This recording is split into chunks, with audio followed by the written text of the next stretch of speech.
On a warm September evening in Voronezh, witnesses said a glowing craft settled into a city park, as if it had chosen the ground with intent. Then, from the light, a towering figure appeared. So what exactly did people think they saw? Voronezh sat deep in the Soviet Union's industrial heartland, far from the usual mythology of remote deserts or military ranges. That ordinary setting is part of what makes the claim linger. In 1989, as the Soviet system was loosening but not yet gone, stories like this could spread quickly through newspapers, radio, and crowded sidewalks. People were hungry for answers, and the sky seemed suddenly less predictable. The first reports came from children in the park, joined by adults who said they saw a strange luminous object descend near the trees. Their descriptions were not polished, but they were vivid in the way genuine surprise often is. Witnesses claimed the craft was large, metallic, and strangely quiet, with a light that seemed to pulse rather than blaze.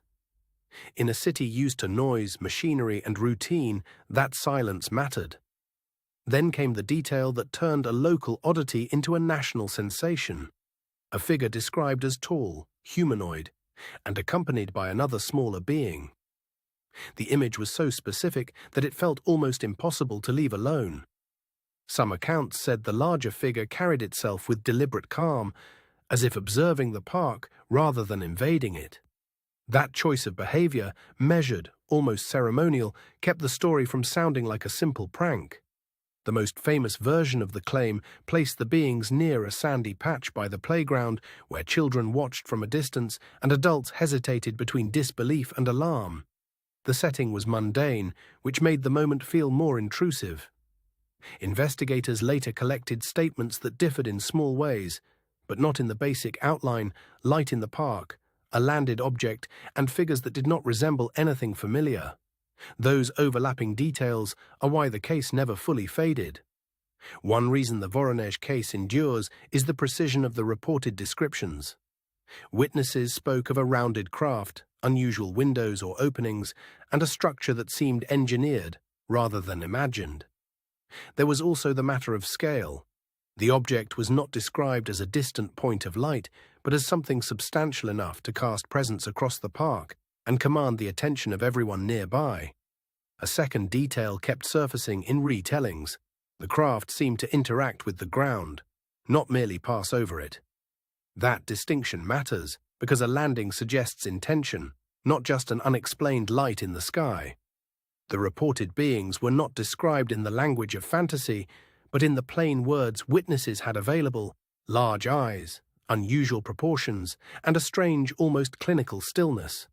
The simplicity of those descriptions gives them their force. In the days that followed, the story moved beyond the park and into the Soviet press, where it was treated as a serious curiosity rather than a joke. Once that happened, the case gained a second life. That media attention brought researchers, skeptics, and enthusiasts into the same orbit. Each group looked at the same testimony and saw a different shape emerging from it. Supporters of the extraordinary reading point to the consistency of the core claim across multiple witnesses. When separate people describe the same landing, the same figures, and the same strange light, the pattern becomes hard to dismiss casually. They also emphasize that the story emerged from children before it hardened into a public legend. Child witnesses can be unreliable, but they can also notice things adults overlook because they have not yet learned what to ignore. The strongest claim is not just that something was seen, but that it seemed to leave traces in memory and place. A landing, however brief, changes the meaning of a park, from ordinary ground to contested ground. Still, the case also carries the marks of a Soviet-era sensation, where rumor, translation, and repetition could amplify an event faster than verification could catch up. That is where caution enters the picture. Skeptical readings have suggested misperception, crowd suggestion, or a story shaped by the excitement of the time. In a charged atmosphere, a bright object can become a landing, and a shadow can become a figure. Yet that explanation does not easily account for why the narrative stayed so specific. The same park, the same light, the same unusual beings. Those repeated anchors keep pulling the case back into focus. There is also the question of why the story spread so effectively in a society where official certainty was usually prized. Sometimes the most enduring mysteries are the ones that arrive in places least prepared to host them. What remains unresolved is the split between the emotional weight of the testimony and the thinness of hard physical evidence. The claim feels large, but the surviving record is frustratingly small. That tension is exactly why the Voronezh case still matters. It is not only a story about lights in the sky, but about how people react when the familiar world seems to open for a moment. If the reports were shaped by misunderstanding, they were still rooted in a real communal experience that left a mark on a city. If they were not, then Voronezh witnessed something far beyond local folklore. The most compelling possibility is that the event sat somewhere between the two. A genuine anomaly seen through human fear, wonder and language that could not fully contain it. That is often where the hardest mysteries live. Even now, the case invites the same question that hung over the park that evening. Did something extraordinary touch down in Voronezh? Or did an ordinary night become unforgettable for reasons we still do not fully understand? The answer may depend on whether you trust the testimony, the atmosphere, or the limits of the surviving record. For many, the most unsettling part is that none of those choices feels complete on its own. And so the Voronezh landing claim remains suspended between report and possibility. A Soviet-era encounter that still refuses to settle neatly into either certainty or dismissal. The park is quiet now, but the question is not.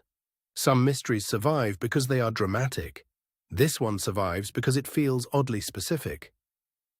A place, a date, a craft, and witnesses who insisted something impossible had stood among the trees. Whether that impossible thing was visitors from elsewhere, a shared misreading, or a brief encounter with something we still cannot name, the Voronezh story keeps its hold. It asks us to look up, and then look again. In the end, the case does not close so much as recede into the dark, leaving behind testimony, debate, and a strange sense that the sky once leaned closer to the ground. What else might have been there?